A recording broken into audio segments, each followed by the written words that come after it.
آج بار بسم اللہ نہ رہا، کائنات نہ رہا، اور بتاؤ آپ نے جو ہے ابھی آزان سے پہلے صحیح کیا، دسترخوان بچھا ہوا تھا، لیکن علی کے گھر 19ویں ماہ رمضان میں دسترخوان نہیں بچھا۔ آج بتاؤ وہ کائنات کا امام اس دنیا میں نہ رہا، سے چلے مسجد کوفہ میں آئے، گلدست اذان سے اذان کہی، پھر مصلی عبادت پہ آئے، امام نے تکبیر کہی، رکوع میں گئے، پھر رکوع کے بعد سجدے میں گئے، اور جیسے ہی سجدے اولا سے مولا نے سر اٹھایا، ابن ملجم نے وار کیا، مولا علی کا سر شکافتا ہوا، جبریل نے ندا دی، تحطمت واللہ ارکان الہدی، علی مرتضی قتل کر دیے گئے، ہدایت منہدم ہو گئی۔ اے آزادارو، مسجد کوفہ کی دیوار سے آوازیں گونجنے لگی، دروازے آپس میں ٹکرانے لگے، تمتما خاموش ہو گیا، جبریل نے جو ندا دی زینب کے کانوں تک پہنچی، یہ آواز تو شہزادی نے کہا، اے میرے بھیا حسن، میں کیا سن رہی ہوں، ایسا معلوم ہوتا ہے کہ بابا اس دنیا میں نہ رہے۔ آزادارو، حسن اور حسین آئے، محمد حنفیہ آئے، عباس آئے، جب آئے تو کیا منظر دیکھا، مولا علی مصلی عبادت کے طرف رہے ہیں۔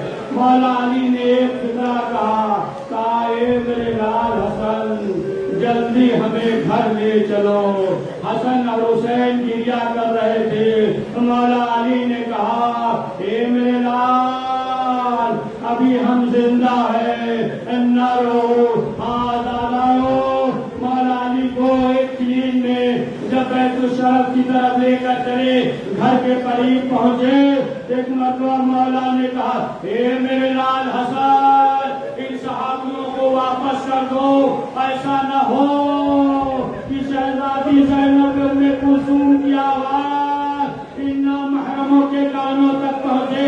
ایک مرتبہ مولا نے کہا، اے میرے لال، مجھے کریم سے اتار دو، میں خود چل کر گھر پہ جاؤں گا، اس لیے کہ اگر اس حالت میں زینب ام کلثوم دیکھے گی تو برداشت نہیں کر پائے گی۔ لیکن یہ آزادارو، جیسے ہی مولا علی بیت الشرف میں داخل ہوئے اور زینب ام کلثوم کے چہرے پہ نظر پڑی، مولا علی کو رہا نہ گیا۔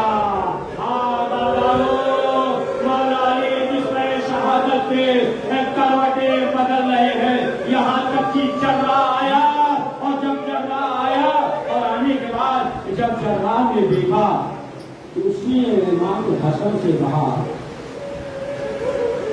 کہہ دیجیے کہ جو بھی وصیت کرنی ہو جلدی جلدی وصیت کر لیں۔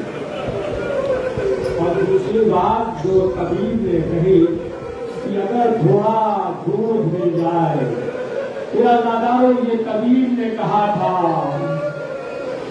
پورے کوفے میں آواز ہو گئی، کوفے کے یتیم بچے اپنے حصے کا دودھ لے کر گھر علی پہ آ گئے، آواز دے رہے تھے، مولا ہم اپنے حصے کا دودھ لے کر آئے ہیں۔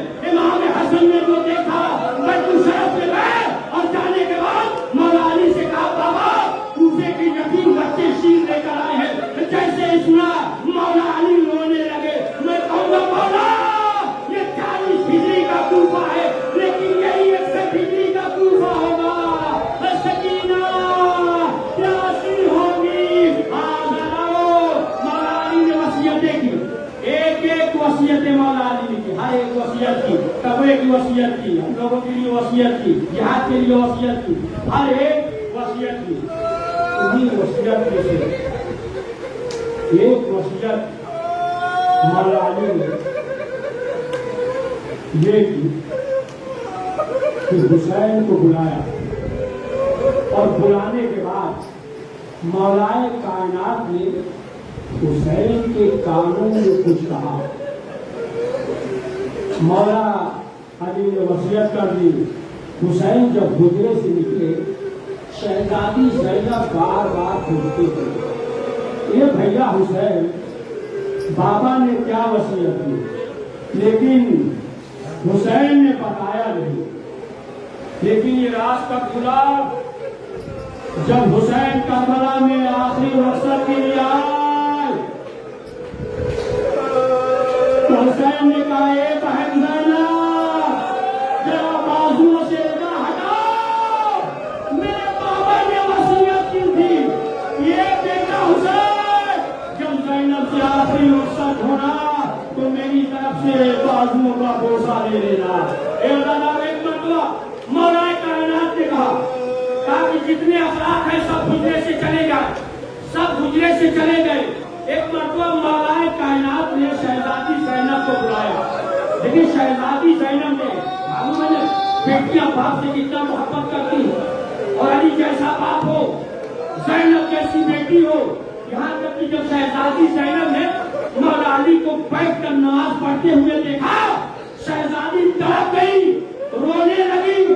لیکن ہائے سید سجاد نے جب نئے خانے میں زینب کو بیٹھ کر نماز پڑھتے دیکھا سید سجاد رونے لگے. کیا بات ہے؟ مولا علی نے کہا سب حجرے سے چلے گئے، سب حجرے سے چلے گئے.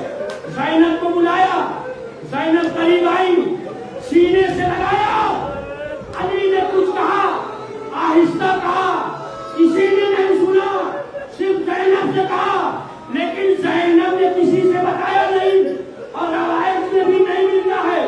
بس اتنا ملتا ہے کہ مولا علی نے زینب کو سینے سے لگایا اور لگانے کے بعد کچھ کہا.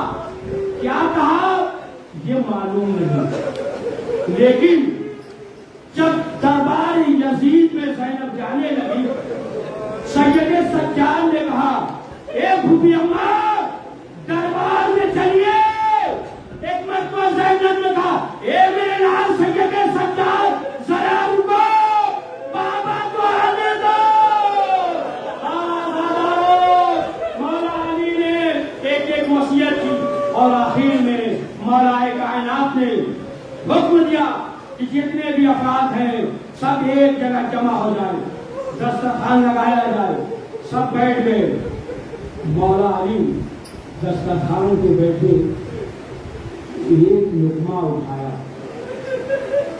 اٹھانے کے بعد دائیں جانب دیکھا، بائیں جانب دیکھا. ایک مرتبہ حسن سے سوال کیا یہ میرے نام حسین کہاں؟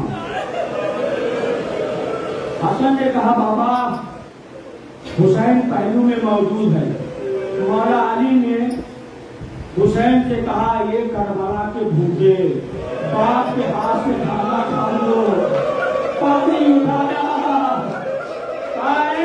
کربلا کے پیاسے باپ کے ہاتھوں سے پانی پی لو.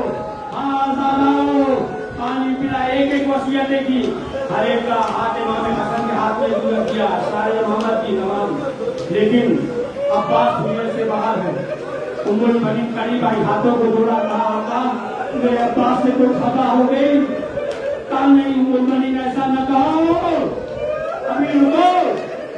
علی نے حسین کو بلایا، عباس کا ہاتھ میں دیا. ہاں دادا وہ یہ آخری لمحات ہے، بس ایک یا دو تین منٹ آؤ، آخری لمحات ہے. مولا علی موجود ہے.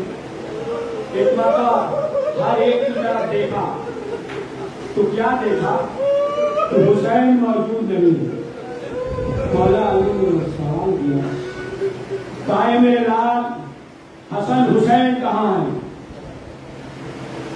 امام حسن ایک حجرے میں گئے، دوسرے حجرے میں گئے. کیا دیکھا ہے حجرے میں بیٹھے حسین کی کیا کر رہے ہیں. حسن بابا کے پاس آئے، کہا بابا حسین حجرے میں بیٹھ کر گریا کر رہے. مولا علی تڑپ گئے، کہا حسن کے لال حسین کو بلاؤ. حسین آئے، کلیجے سے لگایا، کہا میرے لال ابھی ہم زندہ ہیں، رونے کا سبب کیا ہے؟ کہا بابا جب نانا اس دنیا سے گئے تو ماں نے سینے سے لگایا، دلاسا دیا، اے بابا جب ماں اس دنیا سے گئی آپ نے سینے سے لگایا دلاسا دیا اے بابا آپ اس دنیا سے چلے جائیں گے تو کون ہے جو سینے سے لگائے گا جو دلاسا دے گا آخر کار یہ وقت آ گیا کہ مولا کائنات اس دنیا میں نہ رہے مولا علی کا جنازہ اٹھایا جبریل اور میکائیل نے جنازہ اٹھایا امام حسن اور امام حسین نے جنازہ اٹھایا بس 2 منٹ امام حسن اور امام حسین نے جنازہ اٹھایا تو رات کے حوالے کیا اور لانے کے بعد سپرد رحمت کر دیا میں کہوں گا مولا آپ کا جنازہ حسن اور حسین نے اٹھایا لیکن حسن کے جنازے پہ تیروں کی بارش ہوگی حسین کا جنازہ تیروں پہ معلق ہوگا سپرد رحمت کیا جب سپرد رحمت کر کے حسن اور حسین آنے لگے جب آنے لگے تو کیا دیکھا ایک بیابان میں کسی کے کراہنے کی آواز آ رہی ہے حسن نے کہا اے بھائی حسین کوئی شخص بیٹھا گریا کر رہا ہے آؤ دیکھتے ہیں جب حسن اور حسین پہنچے کیا دیکھا ایک نابینا شخص ہے وہ بیٹھا ہوا کرا رہا ہے تو امام نے جب سوال کیا اس نے کہا ایک شخص آتا تھا آنے کے بعد اپنے ہاتھوں سے کھانا کھلاتا تھا پانی پلاتا تھا تو امام نے سوال کیا وہ کون ہے کہا 3 دن سے آتا نہیں رہا ہے جب ہم سوال کرتے تھے تم کون ہو یہی کہتا تھا مسکینوں کے ساتھ مسکین ہے فقیروں کے ساتھ فقیر ہے لیکن بس اتنا سمجھ لو کہ جیسے آپ کے جسم سے خوشبو آ رہی ہے اس کے جسم سے بھی خوشبو آ رہی تھی حسن نے کہا وہ کوئی اور نہیں وہ کائنات کا امام میرا بابا تھا اب کیا ہوا کہا ایسی زندگی پہ تھا بس آخری فکرہ ایسی زندگی پہ تھا کیا ہوا سپرد رحمت کر کے حسن نے کیسے سپرد کیا بس آخری فکرہ سپرد رحمت کر کے آئے آپ کو معلوم ہے نا کہ جب دفن کر کے لوگ آتے ہیں تو جو وارث ہوتا ہے وہ مسند پہ بیٹھ جاتا ہے لوگ جو ہے اسے پوچھا دیتے ہیں تعزیت دیتے ہیں اور سپرد رحمت بس آخری فکرہ سپرد رحمت کرنے کے بعد امام حسن ایک مسند پہ بیٹھ گئے لوگ پوچھا دے رہے تھے تعزیت دے رہے تھے لیکن اس منظر کو ایک 2 سال کا بچہ دیکھ رہا تھا سید سجاد انہوں نے سوچا کہ جب کسی کا باپ مر جائے لوگ تعزیت دیتے پوچھا دیتے لیکن کربلا میں اسلام دیتے